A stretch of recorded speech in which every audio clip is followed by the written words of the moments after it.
Straw Hut Media. Hi, everybody. Welcome to Release Date Rewind, a podcast that celebrates movie anniversaries. You're either listening to this on your favorite podcast app or watching on YouTube, so thank you.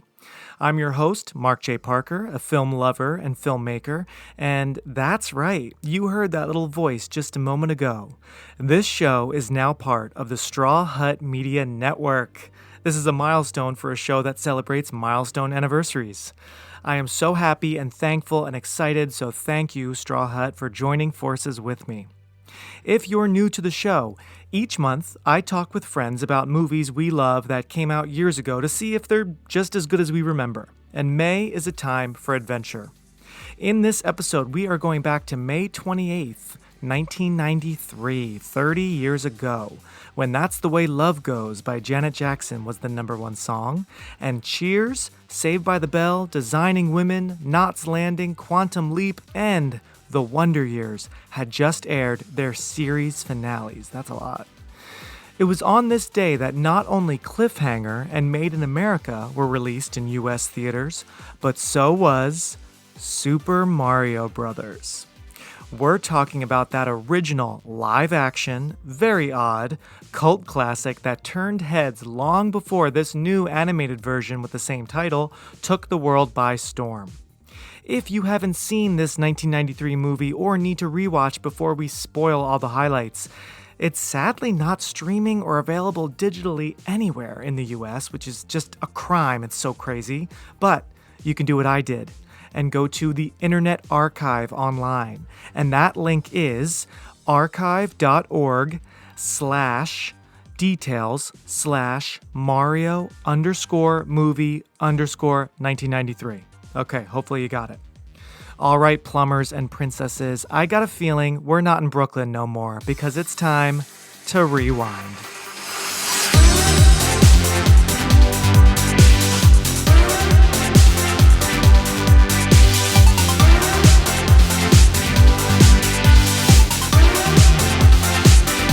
I'm so excited to have a friend that hasn't been on the podcast in almost a year. He was last on for Poltergeist last June. Oh, and you can hear the honking horns of New Jersey, New York in his background. Everybody, please welcome David Gonzalez back to Release Date Rewind. Hi, Dave. Hey, thank you for having me. I'm very excited to talk about this I'm so glad. lovely movie. I am so glad you reached out. I think I had shared like an article on my stories on Instagram, and Dave, and I think I even said like, does anyone want to talk about this with me? Because earlier today was the first time I rewatched it, Dave, in years. I think decades, maybe at least 20 years. Maybe That was me till last week, because Okay. I'm sure you are aware, and you mentioned it in our chat. This is impossible to find. Yeah, right? They totally wanted to hide this because the new one has been so popular, right? Which we can talk about that. Did you see the new Super Mario? Yes. Yeah. I'm, What did you think? I'm very. Film Twitter is a very interesting world to live in. It feels like Super Mario World, like when you're living in the Mushroom Kingdom, because every now and then Film Twitter picks a movie to either bash or love. For some reason, it happened to be Super Mario Brothers. Mm, And for me, I personally enjoyed it quite a bit. I think it captures what the game captured. I feel we're going to talk in detail about this 93 version, and we can talk about the fact that it actually has kind of a through line of a story. mhm. The animated film is pretty much, you go from point A, you go from point B, you rescue said person, you finish the story. And a lot of people were complaining about the fact that it has no story. And I'm like, have you played the game? I'm like, every single game pretty much is Mario or Luigi rescuing the princess, and that's it. You take down Koopa. Essentially the same thing. You're not rescuing the princess in this animated version. You're rescuing Luigi. That's the only turnaround. Oh, interesting. Okay. And I pretty like the dynamic of Mario and Peach working together. That's cool. But in terms of what it's accomplishing, it accomplishes what the game does. So it's very much, it's funny because I'm not the type, I could be argumentative, but this is not an argumentative movie to get, to really dive into and get angry over. It's just I sit back in the weeds and just laugh at people getting angry over Super Mario Brothers. I'm glad it's made so much money because Oh I'm my very interested God. to see the world expand on that.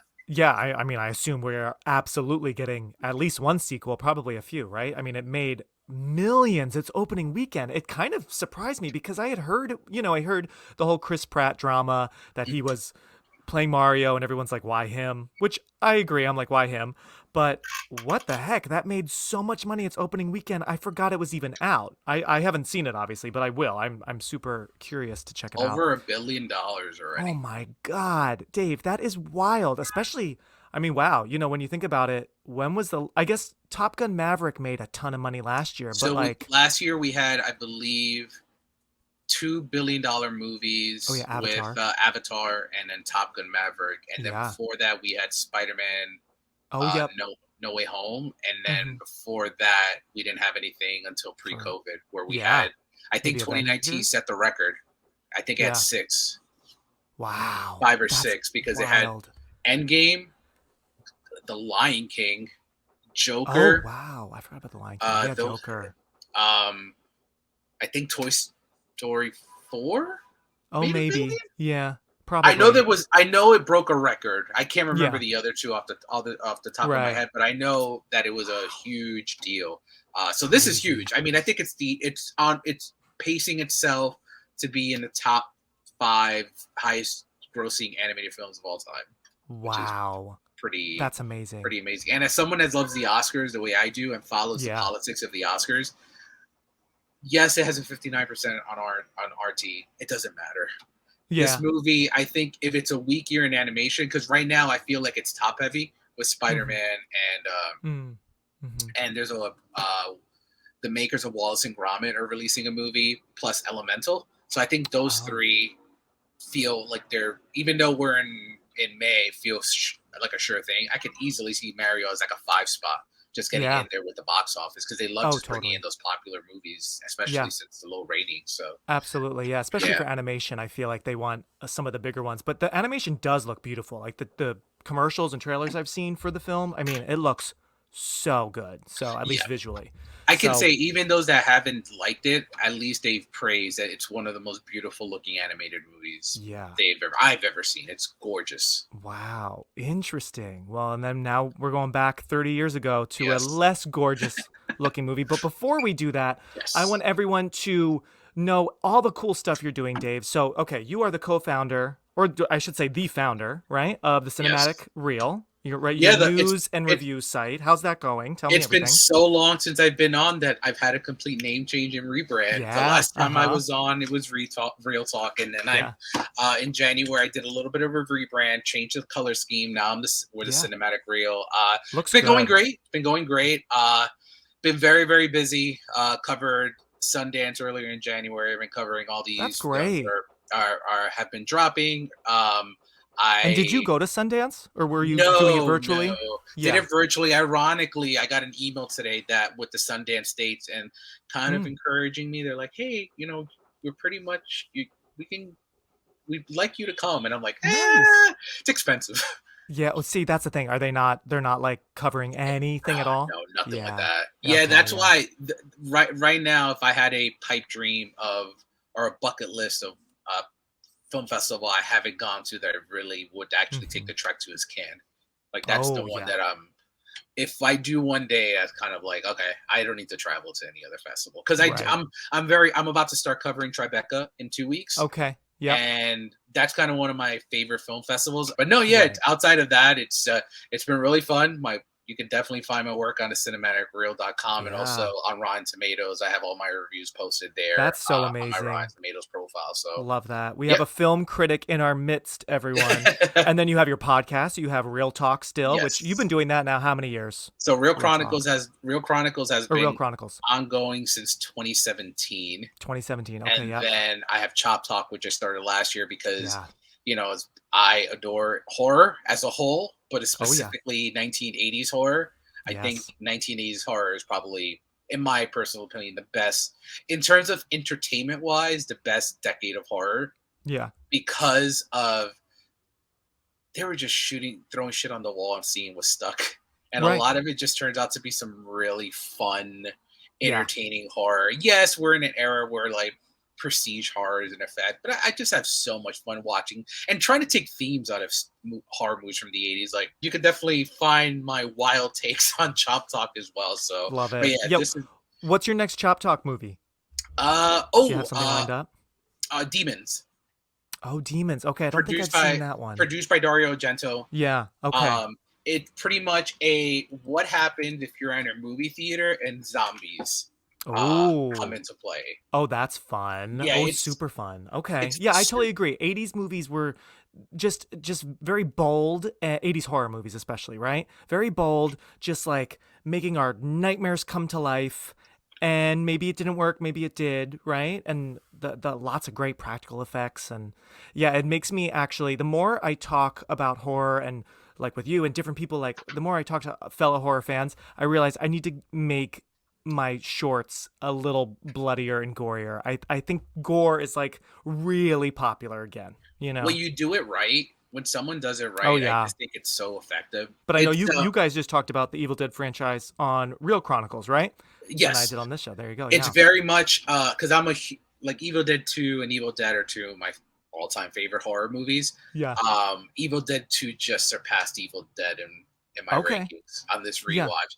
But yeah, Dave, so you have your site, you have your two podcasts, Yes. and we before we move on to Mario, we got to talk about you're a dad because you weren't a dad last year when No, you I were on the was show. not. That's another, You're just a tiny change. And how perfect because this episode's about to come out next week. So it'll be by the time Mother's Day rolls around, this will, be out or it will be right after. So happy Mother's Day to Jenny, your wife, and Yes. happy almost Father's Day to you. Thank you. Tell Thank me, you. how was dad life? Um, anything they tell you, just throw it out the window. Yeah. It's been pretty amazing. She was born on Christmas Day, Wow. so true blessing. Um, it took a lot to get here, Yeah. and as you can see behind me, because we're on camera right now, she Yeah. pretty much lives on our wall. I love it. And you Uh, post such awesome pictures with you and her. Harley Quinn. What a yes, her name is name. Harley Quinn. I'm not Um, surprised with you. no, yeah, it's a lot of work, and you mentioned Mother's Days this week. Like Yeah. Jenny is a superstar. Like absolutely. Like I've always had much respect for mothers even before Right. because I have my own mother who's a single mom. So like I have Right. respect for all the moms out there. But just seeing it, like seeing her give birth and just seeing all the work that she's putting in, it's I do my best, but nothing compares to the work that she does. So Wow. as a dad, it's pretty amazing just seeing her grow. Like That's amazing. I love feeding her. It's the things that I didn't think that I would just love are the smallest moments. Like I just love feeding her. Like I was talking to you before we jumped on the fact that like Yeah. I was able to feed her before her last feeding of the day because she was she's gonna go upstairs and take a bath now. But it's just seeing that, and she smiles so much. She has the most precious smile, Aw. and she has teeth growing in now. She already has two Wow. teeth, and Oh. it She's I only know what? So Christmas Day. Okay, so she's not she's even only 5 four months months. old. She's not Okay, even five yeah. months. Yeah, Wow. she's pretty long. She's almost she's over 2 feet already. Wow. Yeah, Okay. so she Are you is tall? 5'10". I Okay. stopped at four. I stopped at like 16. I expected to hit 6 feet. I never got there. But Yeah, I'm starting to shrink. Like Gwyneth Paltrow said during her crazy trial last month, I'm starting to shrink, and I'm like, me too, Gwyneth. I I was feel like 5'10", I swear, but somehow now I'm like 5'9". we're gonna end up like Al Pacino in 30 years. Yeah. And I love Al Pacino, but Yeah, it's so funny. But no, yeah, fatherhood is great. that's It's awesome. been the best thing that's ever happened to me. And I know Are it's you cliche. It's cliche to say, but No, that's beautiful. I love hearing that because you can tell in the great selfies that you post on your Insta. and as you You know, on my personal, I never used to post, but now mm, forget it. Now yeah. I'm just Now you have I something have reason to to. right. Yeah, now you have something actually that you love so much that yeah, you got to share it with friends. I love it. She's so cute. And are And you she getting sleep? Are you sleeping enough? the words, no, actually, the words of her doctor, not mine. You guys need to thank the Lord for her schedule. She Wow, sleeps all night great. since birth. She Wow, sleeps all night. I wow. can't wait to show her horror movies. I Oh already my have God, like I am so excited for her and for you. Oh yeah yeah. this I have When do you like think you'll it's start with her? Like, what age is it going to be okay to start introducing? Because I watched horror young, and I feel like you did so did too. I, Like, so did I I. was I like started at 6, oh yeah, right? I was around. I first time I saw Halloween was like 7, so Okay. around seven, Yep. 8 years old. Yeah, I was like Mm-hmm. in like fourth grade, third or fourth grade that I saw Oh Halloween and yeah. Halloween 2. Um, Oh, love I'm it. gonna start. Actually, I was actually talking with my mother-in-law about this just because I was watching some horror movies last week, and I was like, she was like, "Oh, she's not really a horror fan," so she's like, Mm. are you gonna show her this stuff? And I'm like, yeah, yeah, of course. But I'm gonna start like small, and Yeah. I think the perfect horror movie to show like a young child that's scary, but not in the scary that it eventually turned into is The Lost Boys. Oh yeah, I that's think The good. Lost Yeah. Boys captures the essence of horror without being Yep. grotesque. It kind of Hmm. captures everything. Obviously, I'll fast forward the sex scene, but like the Right. Oh yeah, that's true. Yeah, I mean the cast is so hot. But you're so right. That's a great because it's like it's fantasy. There's some good comedy there with Corey, with both Corys, right? Corys, both Corys are great. Um, and yeah, it's definitely scary with the vampire fangs, with the Mhm. guys, but it's not bloody from what I remember, right? Yeah. Not at all. So Um, I think that's a I think that's great a one. great one to start. And then, of course, my man, Tim Capello. If you know who Tim Capello is, he's just the man that the sexy sax man, as I call him. Oh, yeah, yeah, yeah. I I like. How do I know that name? Yeah, I adore that song, and I just love that it's so random in the it is movie. so random. I'd say one of my top 5 favorite random moments in a Right there movie is with you. that guy, Love right? it. And then just like I watch wrestling like the scripted stuff. So I watch Oh yeah. WWF. I've watched for like 30 years. He looks like he's just ready to go into the ring with how much oil. He looks like he Oh yeah. unloaded a bottle of oil all over his chest. And Oh I'm well, like, all right, you man. know if that movie came out like 20 years ago, like when wrestling was like really like starting out and huge with The Rock and everything, Mhm. that actor then would make an appearance on I agree. WWE or whatever, Oh yeah, right? Yeah, yeah. absolutely. That's But so yeah, funny. that's kind of where I'm starting. And then I'm also Yeah. gonna it's a good segue to this movie. I feel like it's important for her to see some of these things, especially this movie. I Oh, I would love when you do, please like tell me what she thinks because I was actually thinking because I am part of the Big Brothers Big Sisters program and mhm, rewatching this I was like, man, I wonder what my little Aiden would think of this because kids today are like he is so critical. My God, he is so critical. So I feel like he'd be like, this actually like came out in theaters and I mean as a kid, let's see, 1993. I think I was 6 when this came out. So I don't think I saw it in theaters, but I know uh, we rented it. I watched it repeatedly. I was obsessed with this movie, Dave. But it's just funny because I think kids now would be like, what the hell? Where are we? I got a feeling we're not in Brooklyn no more.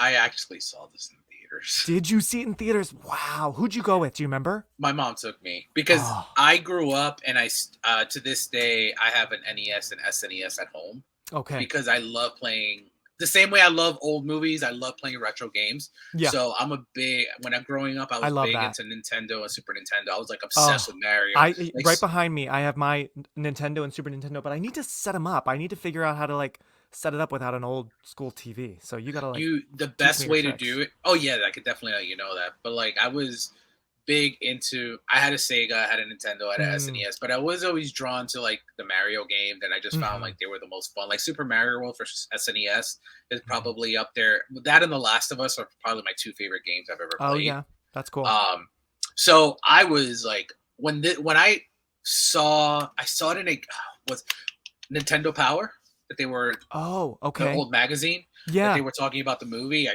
pretty much begged my mother to take me because I Wow. was That's like, awesome. then I saw the movie, and even as a little kid, I was like, what is going on here? Wow. So you knew. See, I didn't. Even as a kid, I was like, oh, I was into it. Dave, I forgot. I loved the song that they finished this movie very abruptly. It's just like she comes in and then we're cutting to black and that song starts almost Almost Unreal, I think is the song from Roxette, I think. Yes. Oh my God, I forgot how much I loved that song as a kid. I would sing that on the credits and then rewind and watch it all over again. So I was not as savvy as you. I did Do not you realize that this movie do was a you mess. know? No, no. So here's the thing. I didn't think it was a mess. I wouldn't know. I Yeah. just thought, even like, obviously you don't remember a lot of memories as a kid because that's a Right. long time ago. But there are a few things that even as a kid I still remember now. Yeah. And I actually wrote them down in my notes. All Oh right. yeah. So why is there a narration to the dinosaur age in the Mm, beginning of the movie? I just, mhm. even as a kid, I'm like, are we in the right theater? Right. And it's um, not even there. You would think it would be Mario or Luigi or both of them, but it's like some random voice, right? random Yeah. guy, Yeah. yeah. Yeah. And then the other two things I know, a couple of things I noticed is like, why is Koopa in a military suit? Right. Yeah. Um, why is he a germaphobe? Yeah, and it's funny because I rewatching it, I remembered things like it was yesterday. Like, oh yeah, he gets sprayed on his hands, but that never really comes into play later. The whole It germaphobe thing. doesn't. It doesn't And lead anywhere. and I think my biggest, I guess, disappointment as a kid was Yoshi because I really liked the character of Yoshi in the game, Right. and Hmm. I didn't think this as a 7 year old, but I thought thinking rewatching now, I'm like, it feels like Spielberg had leftover props from Jurassic World, and he's Yes. like, here you go, Yes, it's funny. It enjoy looks this. nothing like Yoshi, the Yoshi we know from the games, but it does look cool, and I It do does. love like the little friendship between Daisy and Yoshi, but I thought the same thing because Jurassic Park came out just a few weeks after this, so kind of a crazy time for dinosaur movies. But yeah, poor Yoshi, like that felt like a whole different movie. A lot of this felt like a whole different movie. You know what I It mean? Like, and then you mentioned the abruptness of the end. I yeah. I don't know if this is accurate or not, but it reminds me of Back to the Future. Oh yeah, totally. Well, the music. Oh, I Alice know. Silvestri. Yes, he did Back to the Future movies, right? He did. Yeah, and it's funny because he did Death Becomes Her, which definitely I could hear little hints of that. And I also feel like I'm like this theme sounds exactly like Honey I Shrunk the Kids, or I just remember this theme song so well and I forgot I remembered it. But I feel like he was lifting things from like other movies of this time. It feels like, I or agree. everything just sounded like this. He had something that worked, and I think he just rode It's with it. But really good. It's so fun. Like that's the kind of music that would be playing in a theme park if this movie was more successful. I agree. You know, You know? a sequence that I really enjoyed as a kid that I wish in my head I'm like this should be in Universal Studios or something Mm, was the when they rescue like all the women and they go down that yes. ice thing. One of my I'm like, favorite scenes, Dave. Oh my God. Yeah. Tell me. oh, I was just like, why is this not in a theme park? I And we know. can A just wear like little mattress? Mario hats. Yeah. Let's rock out with this. This is really Yeah. really fun. And then you just have the Goombas behind you on their mattress, and it's like, oh my God, go fast, right? Ah, it seems like a no-brainer, like a cold tube, and they can just blast like cold air at you as you go. What Oh, did that'd be I so gotta ask? fun. What did you think? I mean, now on your rewatch, and then back then, what did you think of the whole Mario Luigi dynamic? As like Yeah. at first, I'm like, when I first saw it, I'm like, they're brothers, but one's Puerto Rican and the other Italian. What's Right. going on here? I But then, know. as an adult, I'm like, but wait, is he his stepfather? Like, what's going on here? Right. Because as a kid, I like kind of missed that, and you don't even like my first watch. I know I wasn't caring about race or ethnicity, anything like that, right? But yeah, so interesting. And I love that you have also played the games because I loved Mario Brothers and Mario Kart, all that stuff, but I don't know the game, mythology too well. In the game, they are brothers. They're They're not like brothers. weird Yeah. half brothers, step brothers, or foster, right? But the No, they're brothers. movie, Yeah. Luigi says when Luigi and Daisy are, kind of falling for each other early in the film, right? We know Hmm. Daisy has no parents. Her mom left her at the church. Oh my God, Dave, I wanted that metal egg with the rock so Right. badly. I would like create that out of like cardboard and carry it around.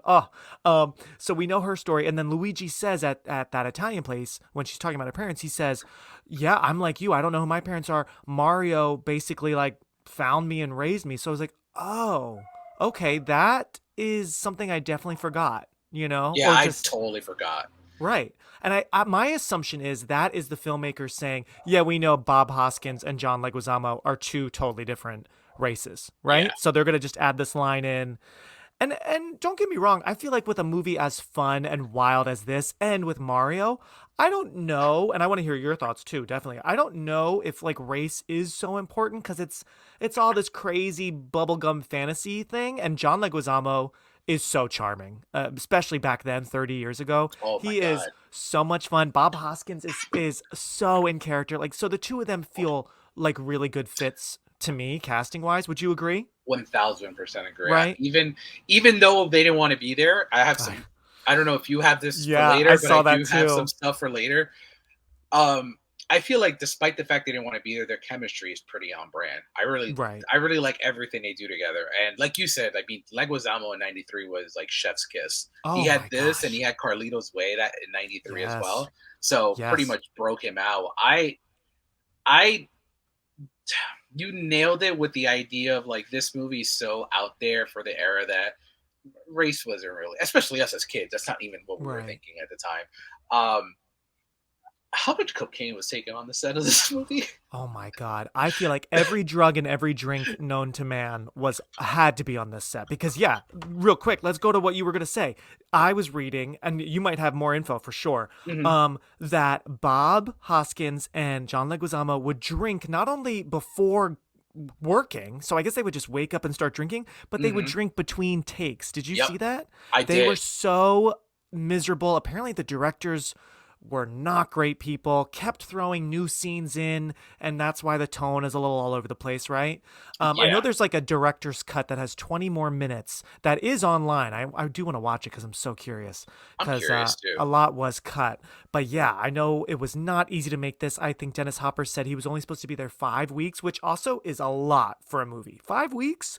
That is a Especially lot of days. this type of movie. Right. It's like But he ended up being there for 17 weeks and he just was miserable. yeah, I So, actually like I the Dennis Hopper and the Bob Hoskins, but Hoskins didn't even know he was making a movie based on a video game until his oh, son asked him what he was working on, and Hoskins mentioned the title of the movie, and his son immediately recognized it and showed Hoskins the game on his NES.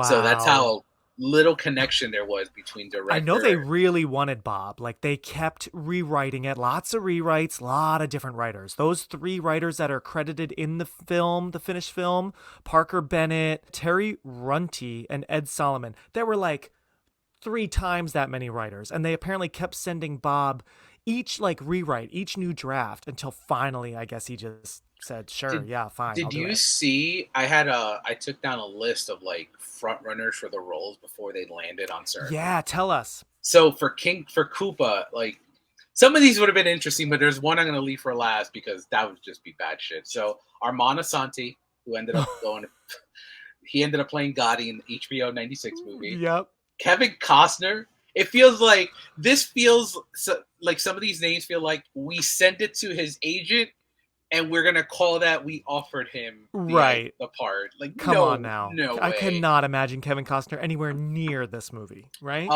William Defoe, that one Hmm. feels like he'd take a look, at Yeah. least take a look. Oh yeah, Uh, he would be a pretty sick Koopa or something. Yeah. Uh-huh. I agree. Michael Douglas, no, absolutely not. Jeremy Irons, Eh, eh. come on. Tommy Lee Jones, I mean, he was a great Two-Face. I do like him he as was. Two-Face, but he Uh, would not no go near way. this. Arnold Schwarzenegger, I did see Arnold in the mix. Yeah. Christopher Walken, and then the last two are Michael Keaton. And Okay. I figured like that was probably a no shotter because Because he of had just Batman. done Batman, and Right. I think that was over. And then what I would have loved, because I mentioned this man before, was Al Pacino. Can I you? cannot imagine Al Pacino anywhere near this Oh, movie. just because like it's by '93, it's not Pacino in The Godfather, it's Right. Pacino in Heat. So Yeah. like we get like this Pacino is like, you gotta get those plumbers. I, Yeah, I, that I, was good. Oh my God. I Yes. like that Pacino in here. I kind of would have been like, oh, curious to see how that I works. mean, it would work. It would totally work, but I just feel like, oh my God, can you imagine? This movie would be probably even more embarrassing if Pacino was in it. I Do you know what think I so. mean? Yeah, But because that was a great Pacino impression. You're right. oh, This was definitely his shouting era. This was oh, his Heat, his Devil's Advocate was a few years after this, like just nonstop No, screaming. Pacino's my favorite actor of all time, and I love Heat. I love everything he Oh, I does. love Even Heat. this, Oh, I love Heat. it's in my top like 12 favorite movies of all time. If you talk about Heat or if I talk about Heat, I feel like that'll be our Please next. bring me on for that. I'm obsessed with Heat. I think it's a perfect movie. But him, and you mentioned Devil's Advocate. Pacino in Devil's Advocate has become one of the best unintentionally hilarious performances like I've ever seen. Yeah. Him when he's like to Keanu, he's like, "I'm a Fanaman." It's so hilarious. But yes, you're right. Pacino would have. I don't know what the hell he would have done here. Oh my God. Because Dennis Hopper chews the scenery. I mean, he is, shouting, and he's committed, but Pacino would really just explode. And this movie, I realized by the end of it, I'm like, wow, this is the movie of like 1,000 crashes. There's so many car crashes. There's people crashing into each other. There's people crashing into glass. I mean, it's funny because the budget was only around 48 million, but back then, 30 years ago, that was a nice chunk of money, right? Yeah. But to our mind now, it's like, oh, that's not all that much. It's substantial, but for all this stuff. But man, they were going for every explosion and crash that they could. So imagine all that, and then Pacino shouting over it. Wow, that would be amazing. And it lost money, but it didn't lose as much. I went doing like box office research. It lost money, but it didn't lose as much money as I expected, because you mentioned the budget was about 40 to 48 48 mil, and it grossed 38.9. So right. Yeah, of course it lost money, but it wasn't as bad as money-wise that I expected. Yeah, it wasn't a massive flop, but I'm sure they spent a pretty penny on marketing, something like this. It's funny, I didn't realize, Dave, and maybe you saw this too. This was the first movie based on a video game. Yes, it was. Pretty amazing. I mean, that's also why, listen, it's a mess, but I do love it. And rewatching it today, I still love it. I love how wacky it is. I love the henchmen, Iggy and Spike, and how funny to see Iggy on Succession. You watched Succession, yeah? I was about to. The fact that, shout out to, he wanted to be on today, Jack. So he was on last time. He's like, you better mention Fisher Stevens in this movie. And I'm like, I can't believe that's the same guy. I love Fisher Stevens. And what's the other actor's name who plays Spike? Let me see. I don't even remember. They are so good, and I remembered them so well. Like, as a kid, I loved those guys. Those are the roles that I would have wanted to have played. Let me see real quick. We have Fisher Stevens and Richard Edson. Okay, they were great. I mean, let's talk about the cast. I know everybody, we rewound already. Usually I say let's rewind to 1993. We are deep in May 28th, 1993 when this movie came out. So here were the stars. Obviously, Bob Hoskins, John Leguizamo, Dennis Hopper. We've talked about them. Samantha Mathis, who I had a bit of a little...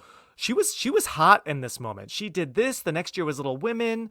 She was in... That movie was Sandra Bullock, I think. I can't remember what it is now. I don't remember, but she was also in Broken Arrow with John Travolta. She was in Broken Arrow a couple years later. That was big. And then she was in American Psycho. She really kind of faded. But Wait, she was in American Psycho? She was in American Psycho in a smaller role. She's the one that's like always on pills. She's cheating with Christian Bale. Yeah. She's definitely a more supporting character.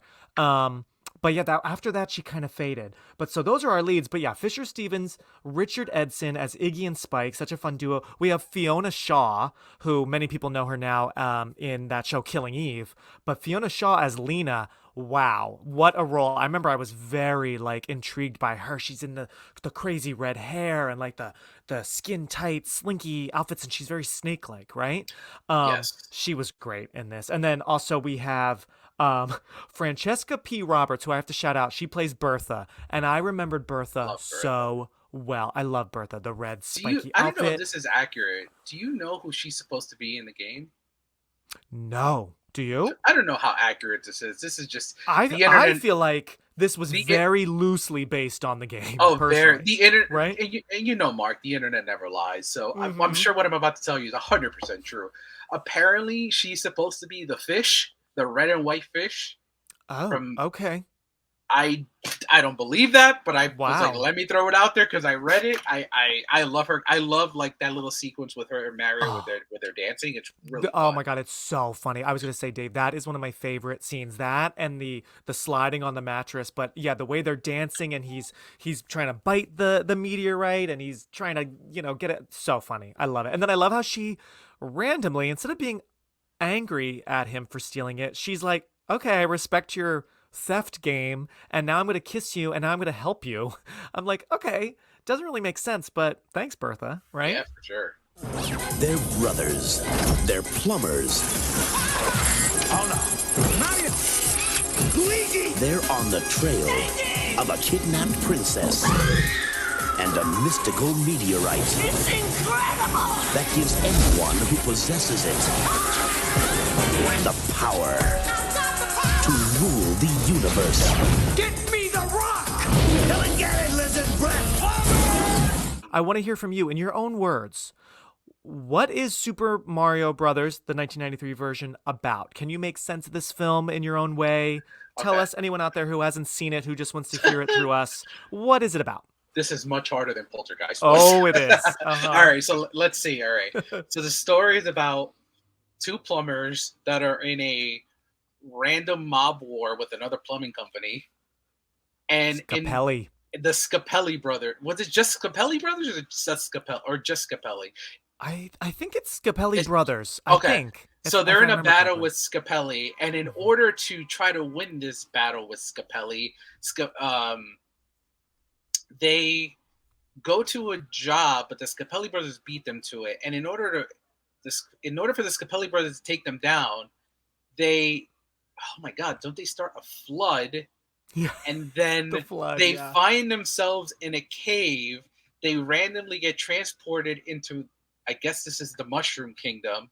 Right. And we come to see that King Koopa is this tyrant and dictator. Feels like the United States from 2016 to 2020. Totally, total dictator. Yeah, it feels very Blade Runner in this other world, right? Very like Mad Max, Blade Runner, 1984 or something. And in the process, we meet this woman named Daisy, who has this secret secret origin that she discovers that she is the daughter of the king, who happens to be this sludge. Oh my God, it's so gross. I love it. And then after that, man, this is tough. This one's it's a tough one. I'm already confused, but keep going. I like it. All right, so we get the moral of the story here is that corruption and political what's the right term to say? Political corruption does not work in the end, because Daisy is the true heir to the Mushroom Kingdom. And our heroes must give up. Mario goes back with the true love of his life, Daniela, who, by the way, I always like this. I like using these terms to just, bust my friend's balls, and they bust my balls too with this. He outkicked his coverage so much with Daniela. She is so pretty. She's so pretty. I love Daniela. It's funny, again, because, like I said, I haven't seen this in years, but the second I saw Daniela at the restaurant, I'm like, oh my God, his girlfriend. And I love when she's with the other girls in their little, like, jail cell in the, the other dimension. I love Daniela. She's so cute. And I love when he's above her and he's trying to, like, get her attention, but doesn't want to upset the Goombas, right? Love it. Yeah. And the big thing that Koopa wants in his plot to become a tyrant is a random stone. You gotta remember the stone. Oh, the meteorite. Dave, I wanted that so badly. I wanted Nintendo or the movie studio. I guess who was this? Like Hollywood Pictures, Buena Vista. I so badly wanted someone to sell me a necklace with that stone. I was obsessed. And I wanted it to be magnetic, how it can like just go into like, because it's in the egg, and then at the end they're getting it into the big stone. Oh, I was obsessed. I'll say this, Mark. If Hot Topic was around back then, you probably would have had that. You are so right. Hot Topic would have sold the meteorite. Oh, man. And you probably would have been able to get that metal tube too. Yes. I can see. I know. Hot Topic Can we just talk? Well, I want you to. I think you finished your story, or maybe you didn't.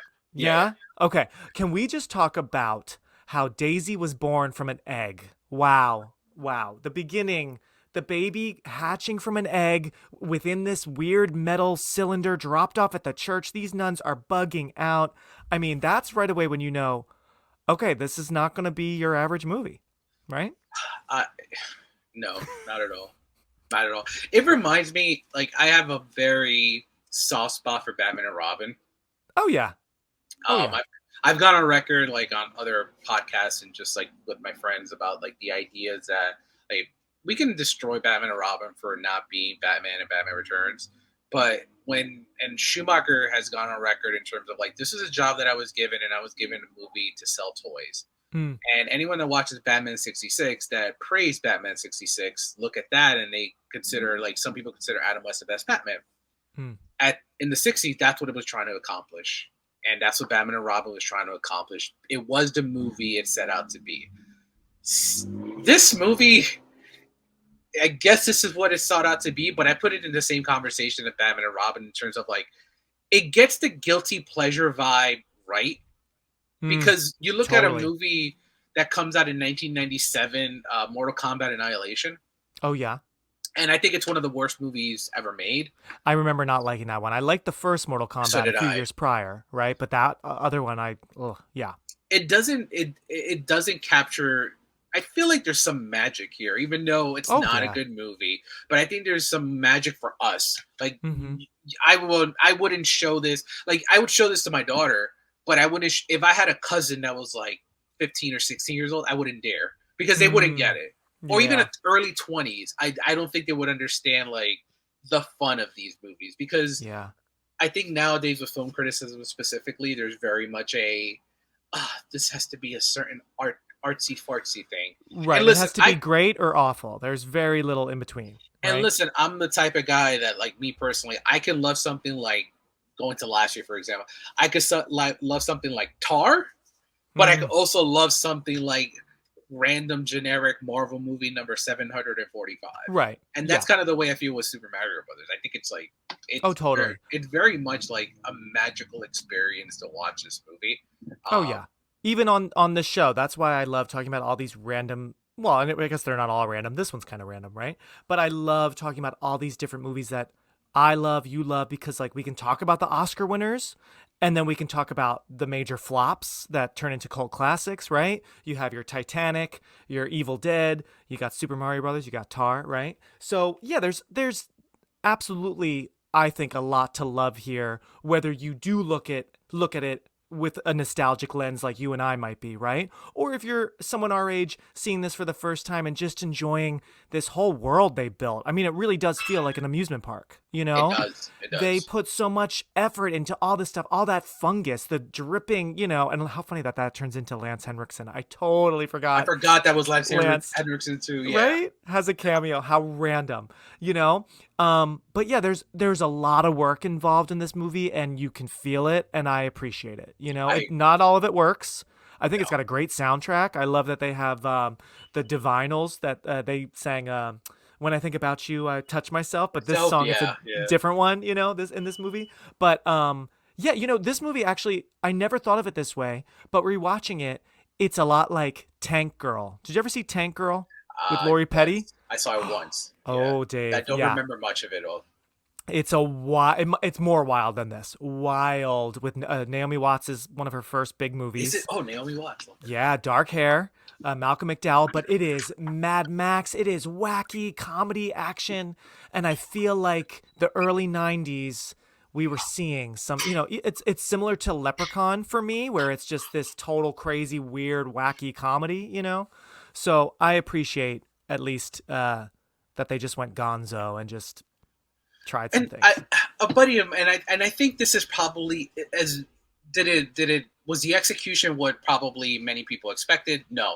But if you really think about it, can you imagine them trying to use CGI in 93 to get some of this stuff done? It would look ridiculous. Yeah, and you know, they use a little bit of it. I love the watery rock, how they enter the other dimensions, right? Mm-hmm. Like, and it looks pretty rough, you know. It's not great CGI, you know. But I remember that very well. The fluid, warped world to get in. Oh, and actually, when we see Mario falling through the dimension to get to Koopa's city, right? It actually made me Yeah. think a lot of Lawnmower Man. Do you remember Oh, that I movie? love Lawnmower. I love the Yeah. Lawnmower Man. Yeah. I feel like that was right around this time as well, and that had some weird, strange visuals, and so that was kind of similar. Or even like Freddy's Dead, which came out around this time as well. Yeah.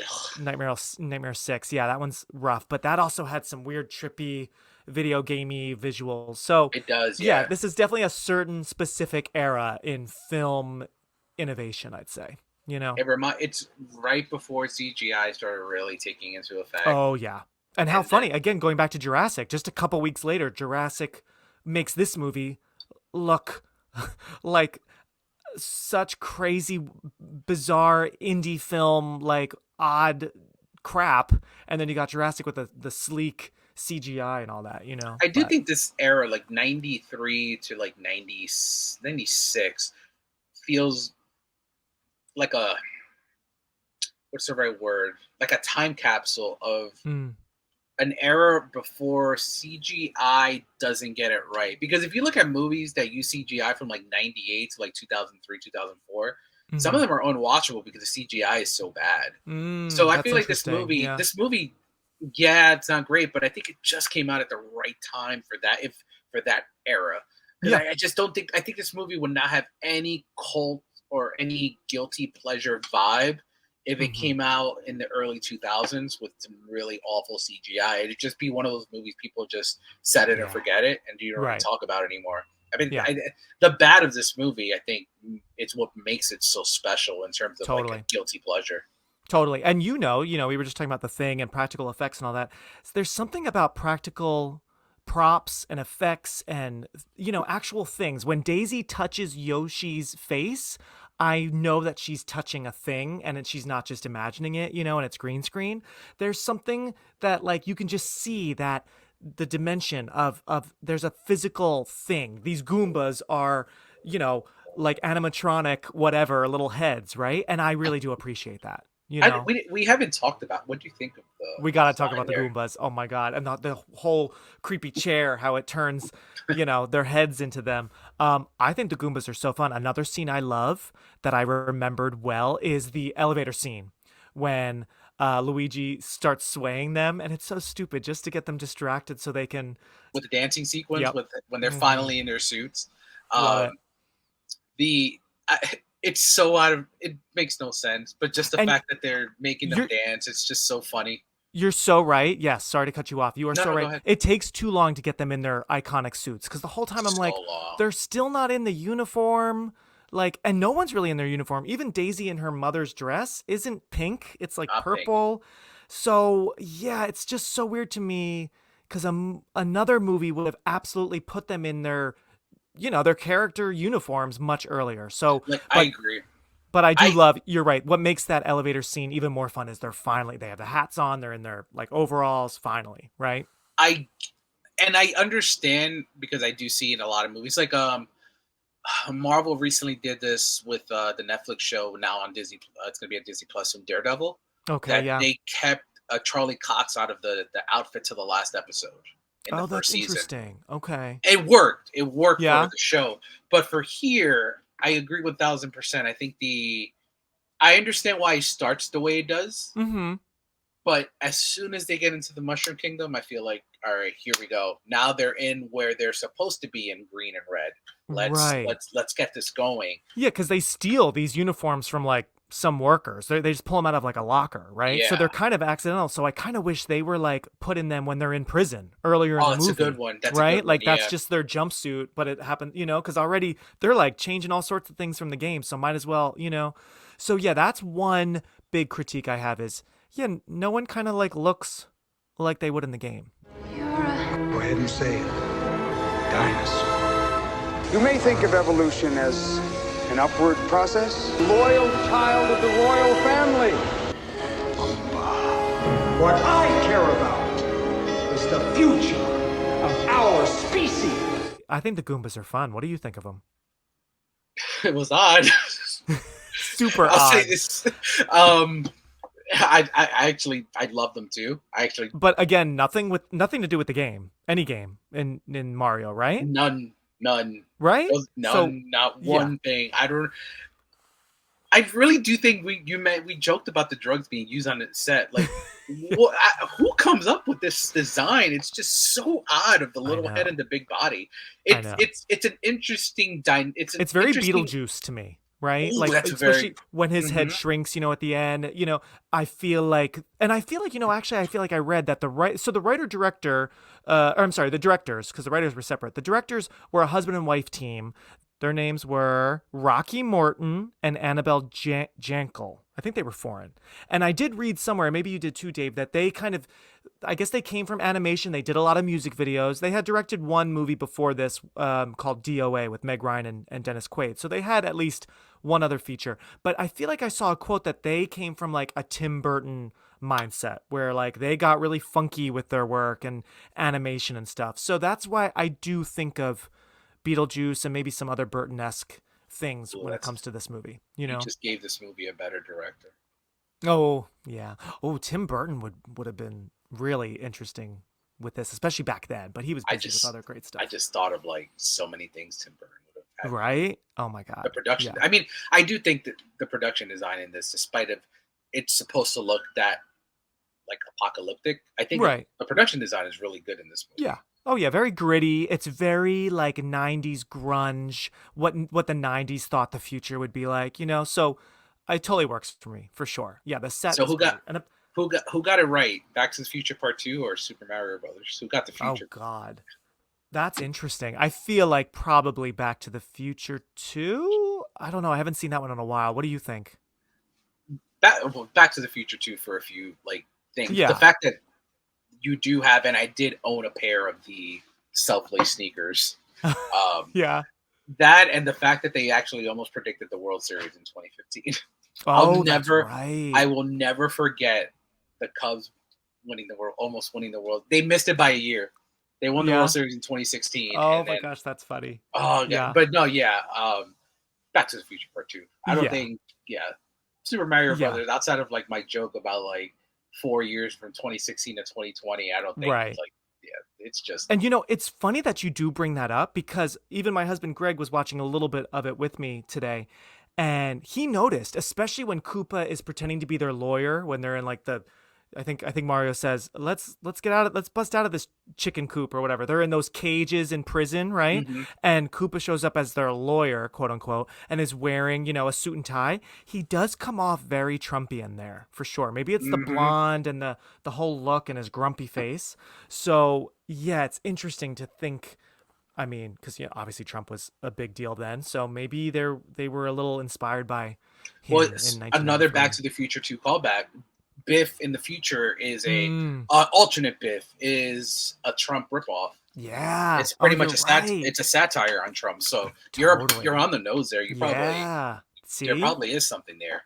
Totally. Ugh, creepy how in that aspect not much has changed in 30 years. Not much, yeah. An alternate world separated by time and space, and yet somehow joined and contiguous with our own. Mario Brothers Plumbing, no leak too small. ADR was a big issue I had. Even though I had fun with this, the ADR was pretty terrible. Yeah. Specifically, the one that I have in my notes is when they do that little hang thing, the blah blah blah blah. Oh blah, yeah. You can see when they're in the elevator, their mouths aren't moving. How funny. Oh, I missed that. I didn't see that, but I did catch, I think it was Fiona Shaw. It was one of the female characters her mouth was moving, but the words were completely different. I'm like, that is not what she just said, right?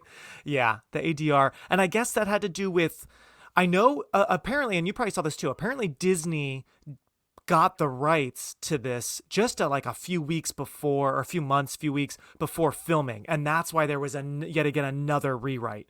And let me read you a little bit of trivia about this because it sounds kind of crazy what they did. So that's why Ed Solomon is the third writer. He had written Bill and Ted movies. He wrote Mom and Dad Save the World.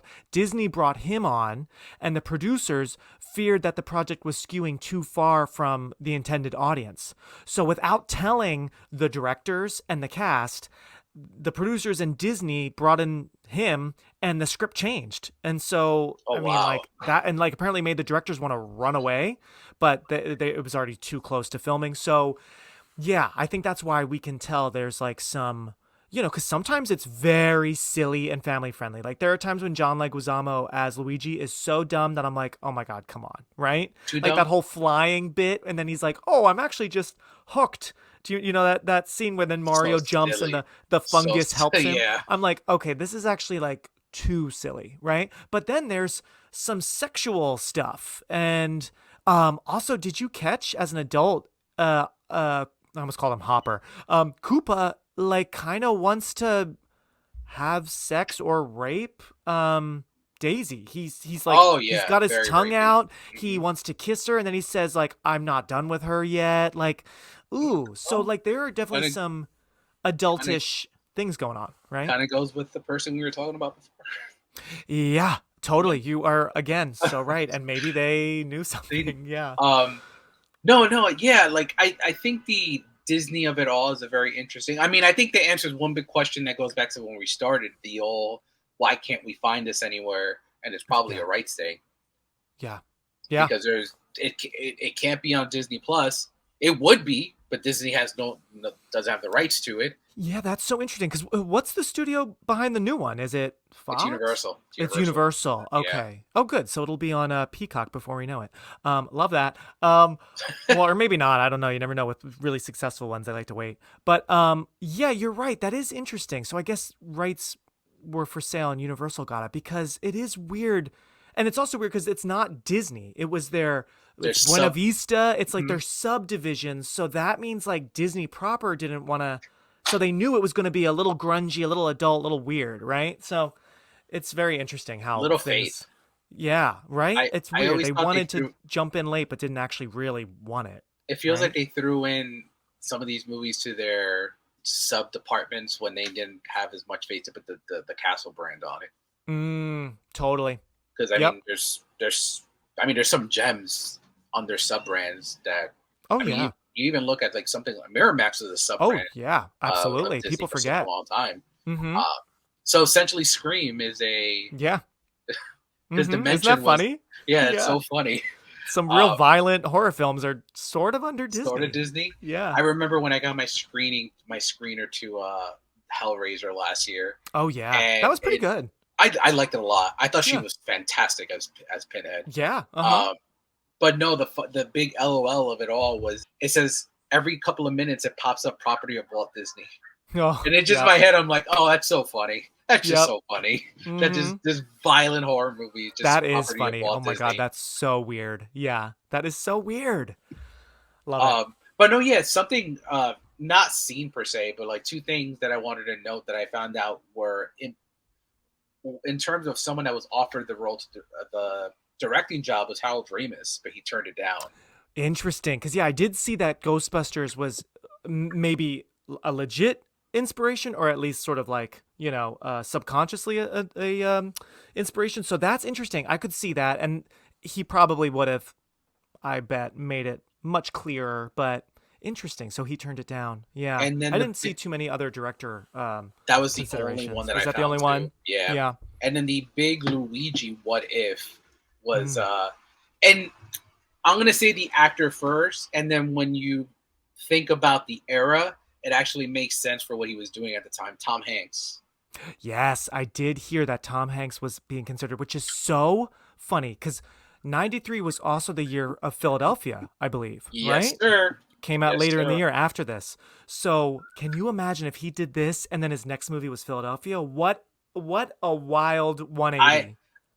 Tom Hanks in Philadelphia is probably in my top 10, 15 favorite performances of all time. Yeah. I feel confident in saying that if he did Mario Brothers and it was as bad as this was, he wouldn't have won the Oscar because it would have had that prisoner of the moment mindset that you're thinking of okay, he had a great, incredible performance in Philadelphia, but wait, didn't he do that Mario movie? Right. Let's give it to someone else. And back then, because nowadays that happens sometimes, but people don't care. But back then, people would have cared more about your choices and the timing of things, right? Yeah. Wow, that's a really interesting thought. Name Mario. Last name Mario. Other options if Bob Hoskins didn't take it. Oh yeah. I don't believe some of these, but we'll see. Jim Belushi. Okay. Danny DeVito, too short. Right. I did hear that Danny DeVito was on their list. Yeah. Bruno Kirby. Bruno Kirby. Oh, yeah. He's in, I think, When Harry Met Sally. Right. Okay. Yeah, he's also in The Godfather Part 2. Oh, there you go. It all goes back to The Godfather. Yes, he plays a young Clemenza in the okay. the Nero sequences. That's cool. Joe Mantegna. I always say his name wrong. Yeah. No, I think you said it right. Yeah, I forgot about him. Yeah. I could see that. Kevin Kline. I don't know. But Kevin Kline, honestly, at this time, Kevin Kline was up. I was about to say nominated. Was considered for everything. I know he was the first choice for Death Becomes Her, the Bruce Willis role. Like, he was up for every role at this time. No, that would be no. I remember. I think I got the years right. I think after 93, like 94, 95 is when he did In and Out, right? Yeah, I talked about it last year. That was 97. Mm-hmm. Oh wow, that was yeah. Never mind. September 97. Yeah. Mm-hmm. And then the last three that I saw was John Turturro, Too Tall. Yeah. Oliver Platt. Oh, that's interesting. I could totally see that. I know he's tall as well, but And probably, no offense to Bob Hoskins, probably would have the next person would have been my pick, especially if we would have gotten Koopa as Pacino, would be Joe Pesci. Wow, Joe Pesci. But I wonder if Joe Pesci, I mean, because this was right after Home Alone 2. Mm-hmm. Yeah, I wonder if he'd be like, I gotta like do something else and not be with another guy doing crazy things, But that, with him and Al Pacino, oh my God, that's funny. Interesting. Yeah, and I saw that Danny DeVito not only was offered the role of Mario, he was also offered the director position, apparently, but turned it down. What had he directed anything by then? I know like he did. He might have. Let me see real quick while we're talking about him. Okay, he's directed a few things, but I don't know what a lot of these are. Oh, there you go. So by the time the movie came out, he had directed Throw Mama from a Train. Yep. And the War of the Roses. And then Hoffa. I didn't even know he directed Hoffa. Okay. And wow. And he went off to direct a movie that everyone from our demo loves. Iconic. Matilda. Yes. I forgot he directed that. That's why that movie is so good. Oh, love Danny DeVito and Rhea Perlman in that one with him. Yes. But yeah, I do love, especially a crazy movie like this, imagining all those actors. Funny, I couldn't see anything. Maybe you did. Was there any other casting like trivia for the Samantha Mathis role? That was the one that had like the most. Actually. Oh, did it? Oh, I didn't see. I'm gonna age myself as maybe I didn't know a lot of these actors from the time, but some of these I did. So, Wendy Crewson. Oh my gosh, she's so much older. She was in the. Okay, I'm going to talk about the movie The Good Son later this year. Do you remember The Good Son? I love The Good Son. The Good Son is so good. So good. She's the mom, so she's. Sorry. Oh shoot, she's way too old. Yeah, she's too old for Daisy. Yeah. Oh yeah, Good Son is a classic. Kim Thompson. I don't know who that is. I don't know who that is. Carol Kane. Really? Carol Kane. She was in the Addams Family movies at this time. Carol Kane, she's older. Okay, that's random. Elizabeth Pena. Oh, okay. So they would go Hispanic. Interesting. Okay. That one I knew who she was. Yeah. Veronica Castro. No idea. No idea either. Kathleen Gotti. Or Gotti? I don't think I know her either. Anne Mira. Oh, Anne Mira. Wait a minute. That name sounds familiar. Is she? Wait, who's Ben Stiller's mom? Anne Mira. Renee. Oh, forgive me. Renee Sutton-Jike. I don't know who that is. I guess they really weren't going after like leading ladies. Interesting. And then probably the worst pick. No offense to her, but I only really like her in Hocus Pocus. Kathy Najimy. Oh, Kathy Najimy would. Oh, yeah. She would have been really funny. Which I can't imagine a funny Daisy. Daisy's like pretty much like the only like kind of straight character like living in the real world. You know what I mean? Mm-hmm. Interesting. Okay. Well, yeah, Kathy at least had success with Sister Act and then Hocus Pocus, so she's good. But okay, that's a really random group. Zoe Lund. I don't know her name. She was in Bad Lieutenant. Oh, okay. The Abel Ferrara film. From yes, 92. yes, with Harvey, right? Yeah. Wow, listen to Oh, those yeah. sirens. Oh my gosh. We need the Mario Brothers. Seriously. The But Super yeah, Mario Brothers. there's a lot for Daisy, but I think they made the right choice. Yeah. She's perfectly wholesome and she's, blonde like Princess Peach is in the game. So I mean, it's a no-brainer, right? Now, they must rescue the princess. Luigi! Alien species escaping. And make it safely back. Later, alligator. To our world. Are you alright? Before time runs out.